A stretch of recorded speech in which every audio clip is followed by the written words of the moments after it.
అందరి పేర్లు ఆయన తెలుసు, పేరు పెట్టి ఇచ్చాడు. అబ్రహాం గురించిన దేవుడు, మోషే గురించిన దేవుడు, ప్రతి వారితో దాన్ని పేర్లతో ఆయన పిలుస్తాడు. ఇక్కడ పేర్లన్నీ ఆయన తెలుసు. సమస్త మహిమ ఆయనకే చెల్లించారు. ప్రార్థన చేసుకున్నాం.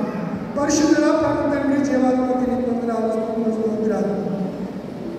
ఈ 2025 సంవత్సరము 7వ మాసంలో 7వ నెలలో ఈ సంపూర్ణ సంఖ్య 7 అనేది సంపూర్ణ సంఖ్య అని 7 ప్రశస్తమైన స్థానం ఉందని నేను సాంఘిక శాస్త్రంలో కూడా పెద్దలు చెప్తూ ఉంటారు. ఏదేమైనా సంఖ్యను బట్టి కాదు కానీ ప్రభువా, మీరు 6 మాసాలు కాపాడి 7వ మాసంలోనికి ప్రవేశపెట్టి బిడ్డలను కాపాడి తీసుకుని వచ్చారు. సన్నిధికి కానుకలు సమర్పించడానికి సమయం ఇచ్చారు, కృపనిచ్చారు. నాయన అందుని బట్టి నీకు వందనాలు, స్తోత్రాలు. ఇక్కడ నిలబడి బిడ్డలందరినీ ఒక్కొక్కరిని, వారిని, వారి కుటుంబాన్ని పేరు పేరు చెప్పిన దీవించండి, ఆశీర్వదించండి. కలిగినది ఏది మీరు లేకుండా కలగలేదు ప్రభా, సమస్తం నీ ద్వారా కలిగాయి ప్రభా.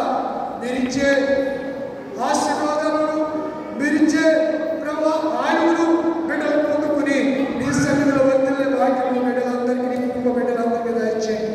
అనారోగ్యమైన వారిని స్వస్థపరచండి, బలమైన ఆరోగ్యాలు మీరు దయచేయమని ప్రభా నీ సన్నిధిలో ప్రార్థిస్తున్నాను.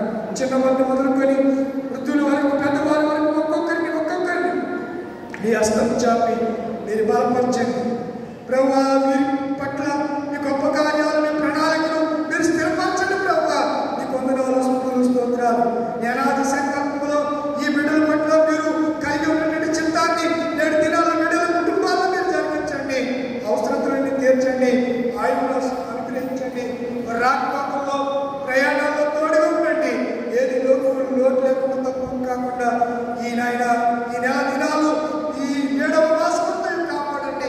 కృపక్షేమనిచ్చి బిడ్డలు ఆయుర ఆరోగ్యాలతో, కృప వెంబడి కృపతో బిడ్డల్ని వెంబడించి, ఆత్మాభిషేకమిచ్చి, ఆశీర్వదించి, మహిమపరిచి, ఈ దీవెనలు వారికి అనుగ్రహించి మహిమ పొందమని యేసు పరిశుద్ధ నామములో అడిగి వేడుకుంటున్నాను పరమ తండ్రి, ఆమేన్. తండ్రి, కుమారుడు, పరిశుద్ధాత్మ సర్వశక్తి గల దేవుని ఇప్పుడు అల్లపి సదాకాలం మీ కుటుంబాలకు కలిగిన సమస్తానికి తోడై ఉండి కాచి కాపాడి భద్రపరిచి ఆశీర్వదించునుగాక. Amen. God bless you all. దేవునిలో దీవించునుగాక. ఆమేన్. సంఘమందరూ రండి, సంఘ కానుకలను సేకరించండి గాని సంఘమందరూ రండి.